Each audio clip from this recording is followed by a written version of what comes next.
Intraday trading using moving averages. नमस्ते दोस्तों, एक बार फिर स्वागत है आपका।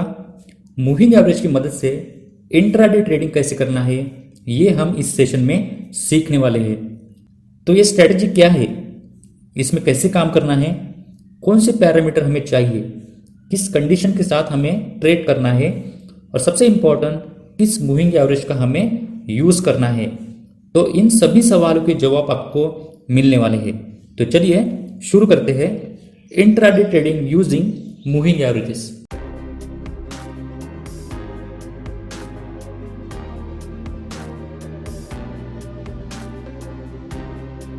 रूल्स। तो सबसे पहले हम इसके रूल्स को समझते हैं। Rule number 1, parameter. कौन से पैरामीटर हमें यहाँ पे यूज करना है। सबसे पहले हमारा इंट्राडे टाइम फ्रेम होगा, वो होगा 5 मिनट का, मतलब एक कैंडल वो 5 मिनट की होनी चाहिए। ठीक है, उसके बाद हमें 2 मूविंग एवरेज यहाँ पे चाहिए जिनका पीरियड है 8। तो हमें 8 पीरियड की 2 एक्सपोनेंशियल मूविंग एवरेज चाहिए। डियर फ्रेंड, अब थोड़ा ध्यान से सुनिए। बाय डिफॉल्ट किसी भी एक्सपोनेंशियल मूविंग एवरेज की वैल्यू ये कैंडल के क्लोजिंग बेस होती है, मतलब कैंडल के क्लोजिंग की वैल्यू को लेकर एक्सपोनेंशियल मूविंग एवरेज का कैलकुलेशन होता है। जैसे कि यहाँ पर देखिए, ये में 8 क्लोज, तो क्लोज क्या है, ये में का कैलकुलेशन है जो कैंडल के क्लोजिंग बेस है। ठीक है, समझ में आया आपको। तो इस क्लोजिंग बेस कैंडल को हमें चेंज करना है। तो 2 मूविंग एवरेज हमें यहाँ पे चाहिए जिसकी पीरियड है 8। तो जो फर्स्ट 8 पीरियड की एक्सपोनेंशियल मूविंग एवरेज है उसे हमें चेंज करना है हाई पे, और जो नेक्स्ट 8 पीरियड की एक्सपोनेंशियल मूविंग एवरेज है उसे हमें चेंज करना है लो पे। मतलब फर्स्ट एक्सपोनेंशियल मूविंग एवरेज बनेगी कैंडल के हाई के वैल्यू पर, ठीक है, और सेकंड एक्सपोनेंशियल मूविंग एवरेज बनेगी कैंडल के लो के वैल्यू पर। ठीक है, सिंपली क्या है दोस्तों, हमें EMA 8 की जो सेटिंग है उसे चेंज करनी है। फर्स्ट EMA 8 की जो सेटिंग है उसे हाई पर करनी है, और जो सेकंड EMA 8 की जो सेटिंग है उसे लो पर करनी है। ठीक है, तो जब आप इस सेटिंग को करेंगे तो आपका जो चार्ट है वो इस तरह से दिखेगा। ये जो ऊपर की जो एक्सपोनेंशियल मूविंग एवरेज है वो है EMA 8 हाई, और नीचे की जो लाइन है वो है एक्सपोनेंशियल मूविंग एवरेज लो। तो डियर फ्रेंड, एक बात यहाँ पे आप नोट करेंगे कि इन 2 एक्सपोनेंशियल मूविंग एवरेज का कभी भी क्रॉस ओवर नहीं होगा। ठीक है, आगे चलते हैं। Rule number 2, setup. अगर कोई 2 सक्सेसिव 5 मिनट की कैंडल, सक्सेसिव मीन कॉन्जिक्यूटिव, एक के बाद एक, ठीक है, अगर कोई 2 सक्सेसिव 5 मिनट की कैंडल EMA 8 हाई के ऊपर क्लोज करती है तो उस कैंडल के हाई के ऊपर हम बाय करेंगे।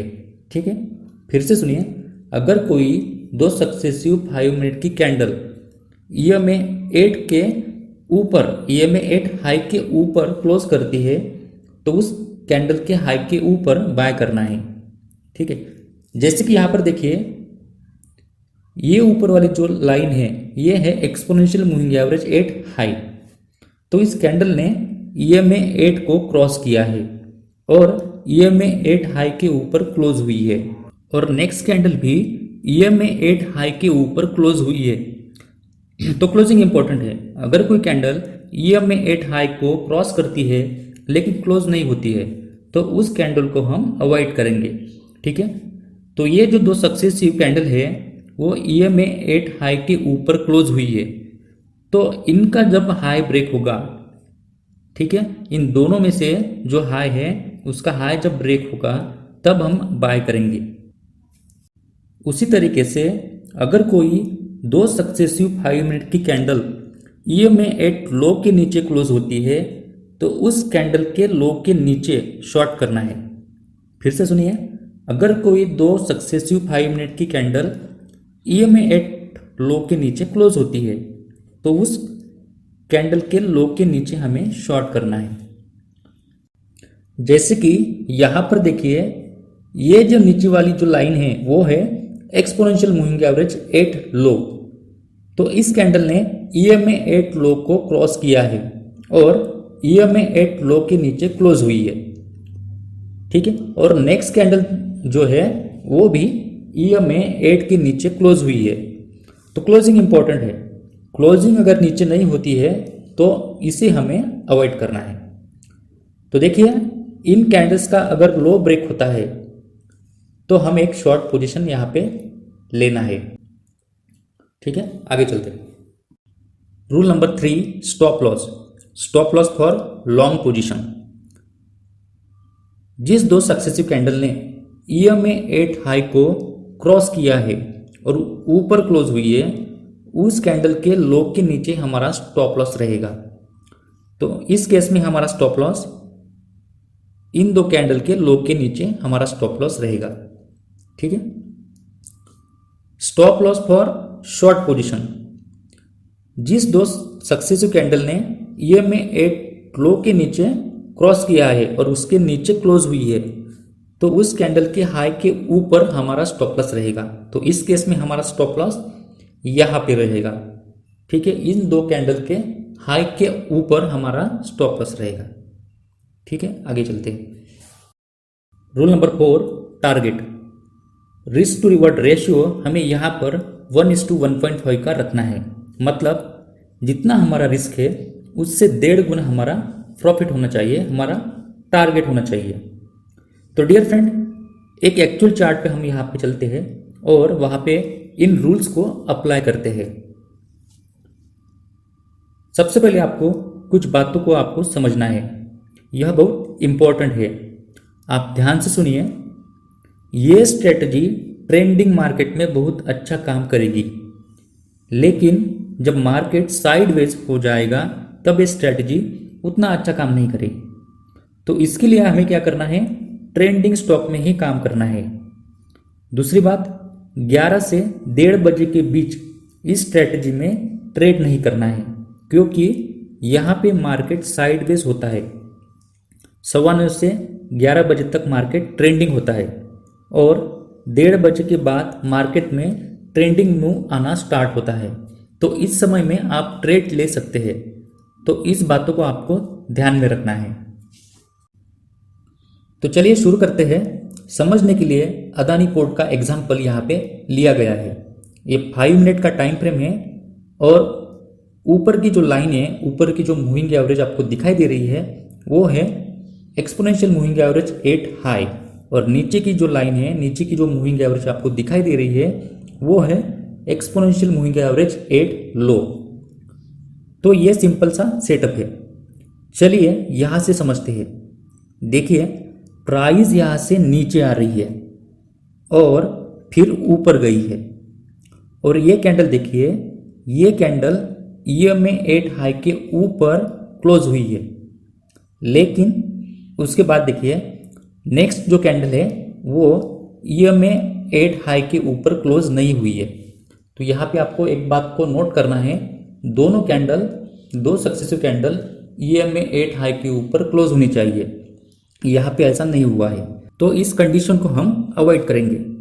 उसके बाद प्राइस नीचे आई है और EMA एट लो के नीचे प्राइस क्लोज हुई है, और नेक्स्ट कैंडल देखिए, नेक्स्ट कैंडल भी नीचे क्लोज हुई है। तो इन कैंडल का लो भी ब्रेक हो चुका है। तो हमें यहाँ पे इन कैंडल के लो के नीचे एक शॉर्ट पोजीशन लेना है, ठीक है। हमारा स्टॉप लॉस इस केस में इन दो कैंडल के हाई के ऊपर हमारा स्टॉप लॉस रहेगा, और जो हमारा टारगेट रहेगा वो रहेगा 1:1.5। मतलब जितना हमारा रिस्क है उससे 1.5 गुना हमारा टारगेट होना चाहिए, ठीक है। आगे चलते हैं। उसके बाद 11 से 1-1:30 बजे तक हमें इस स्ट्रेटेजी में काम नहीं करना है, क्योंकि बहुत बार ऐसा होता है कि ट्रेंड साइडवेज हो जाता है और साइडवेज मूवमेंट में ये स्ट्रेटजी उतना अच्छा काम नहीं करती है। जैसे कि यहाँ पे देखिए, ये स्ट्रेटजी ने यहाँ पे परफॉर्म नहीं किया है, ठीक है। उसके बाद ये कैंडल देखिए, इस कैंडल ने EMA एट हाई के ऊपर क्लोज किया है, और नेक्स्ट कैंडल भी देखिए, उसने भी EMA 8 हाई के ऊपर क्लोज हुई है। तो इन दो कैंडल का हाई ब्रेक हो जाने के बाद हम यहाँ पे एक लॉन्ग पोजीशन एंटर करेंगे। तो जैसे कि आपको यहाँ पे दिखाई दे रहा है, इन दो कैंडल का हाई ब्रेक हो चुका है, तो हमें यहाँ पे लॉन्ग पोजीशन एंटर करना है। हमारा जो स्टॉप लॉस रहेगा वो इन दो कैंडल के लो के नीचे हमारा स्टॉप लॉस हमें रखना पड़ेगा। जैसे कि हमारा स्टॉप लॉस यहाँ पे इन दो कैंडल के नीचे यहाँ पे हमारा स्टॉप लॉस रहेगा। हमारा टारगेट 1:1.5 का हमारा टारगेट हमें यहाँ पे रखना पड़ेगा। ठीक है। उसके बाद प्राइस नीचे आई है और यहाँ से प्राइस ऊपर गई है और ये कैंडल देखिए, ये कैंडल EMA 8 हाई के ऊपर क्लोज हुई है। नेक्स्ट कैंडल भी EMA हाई के ऊपर क्लोज हुई है, लेकिन दोस्तों इनका हाई अभी ब्रेक नहीं हुआ है। ठीक है, तो इसे हम अवॉइड करेंगे।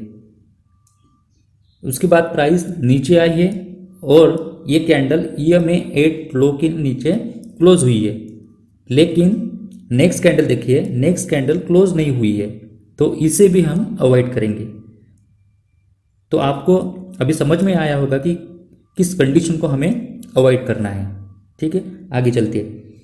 उसके बाद प्राइस ऊपर गई है और वापस प्राइस नीचे आई है और ये कैंडल EMA 8 लो के नीचे क्लोज हुई है। नेक्स्ट कैंडल देखिए, नेक्स्ट कैंडल भी नीचे क्लोज हुई है। तो इन दो सक्सेसिव कैंडल का लो ब्रेक हो जाने के बाद हमें शॉर्ट पोजीशन एंटर करना है। तो यहाँ पे हमने शॉर्ट किया है। स्टॉप लॉस इन दो कैंडल के हाई के ऊपर हमें स्टॉप लॉस रखना पड़ेगा और जो हमारा टारगेट रहेगा वो 1:1.5 का हमें टारगेट हमें रखना पड़ेगा। लेकिन एक बात आप यहाँ पे नोट करेंगे कि यहाँ पे स्टॉप लॉस बड़ा है और आप यहाँ पे 1:1 के टारगेट के लिए भी जा सकते हैं। हम उम्मीद करते हैं आपको ये सेशन समझ में आया होगा। मिलते हैं नेक्स्ट एपिसोड में, तब तक के लिए नमस्ते, goodbye and thank you very much.